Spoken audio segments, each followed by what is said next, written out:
عرب کی اخلاقی حالت بہت ہی بری تھی، بلکہ بد سے بدتر تھی۔ جہالت نے ان میں بت پرستی کو جنم دیا تھا۔ بت پرستی کی لعنت نے ان کے انسانی دل و دماغ پر قابض ہو کر ان کو توہم پرست بنا دیا تھا۔ وہ مظاہر فطرت کی ہر چیز، پتھر، درخت، چاند، سورج، پہاڑ، دریا، سب کو اپنا معبود سمجھنے لگ گئے تھے۔ اپنے ہاتھوں سے بنائی ہوئی مٹی اور پتھر کی مورتوں کی عبادت کرتے۔ عقائد کی خرابی کے ساتھ ساتھ ان کے اعمال و افعال بے حد بگڑے ہوئے تھے۔ قتل، راہ جنی، شراب، بری بات، گالی گلوچ، غرض کون سا ایسا گندا کام اور گھناؤنا عمل تھا جو ان کی عادت میں نہ رہا ہو۔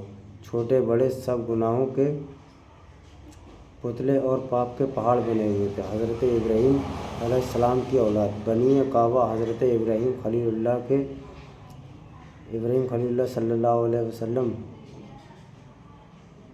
کے ایک بیٹے کا نام حضرت اسماعیل علیہ السلام ہے، جو حضرت بی بی ہاجرہ کے شکم مبارک سے پیدا ہوئے تھے۔ حضرت ابراہیم علیہ السلام نے ان کو اور ان کی والدہ حضرت بی بی ہاجرہ کو مکہ مکرمہ میں لا کر آباد کیا اور عرب کی زمین ان کو عطا فرمائی۔ حضرت ابراہیم علیہ السلام کے دوسرے بیٹے کا نام تھا نامی حضرت اسحاق علیہ السلام، جو حضرت بی بی سارہ کے شکم سے تولد یعنی پیدا ہوئے تھے۔ حضرت ابراہیم علیہ السلام کی تیسری بیوی حضرت کتورہ کے پیٹ سے جو اولاد مدین آدی ہوئے، ان کو اپنے یمن کا علاقہ عطا فرمایا۔ اولاد حضرت اسماعیل علیہ السلام کے 12 بیٹے ہوئے۔ ان کی اولاد میں خداوند قدوس نے اس قدر برکت عطا فرمائی کہ وہ بہت جلد تمام عرب میں پھیل گئے، یہاں تک کہ پشچم میں مصر کے قریب تک ان کی آبادیاں جا پہنچی۔ دکشن کی طرف ان کے خیمے یمن تک پہنچ گئے، اتر کی طرف ان کی بستیاں ملک شام سے جا ملیں۔ حضرت اسماعیل علیہ السلام کے ایک بیٹے جن کا نام کیدار تھا بہت ہی مشہور ہوئے، ان کی اولاد خاص مکہ میں آباد رہی۔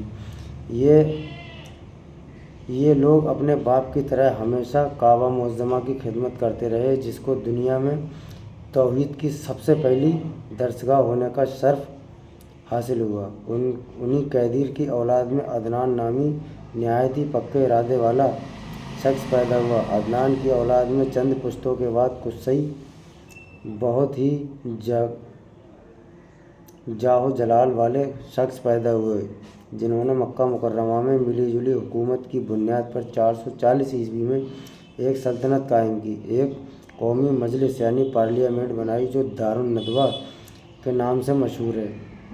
اپنا ایک قومی جھنڈا بنایا جس کو لوا کہتے تھے۔ اس کے نیچے دیے گئے 4 عہدے قائم کیے جن کی ذمہ داری 4 قبیلوں کو سونپی: قبیلہ رفدہ، قبیلہ سقایا، قبیلہ حذوہ، قبیلہ قاعدہ۔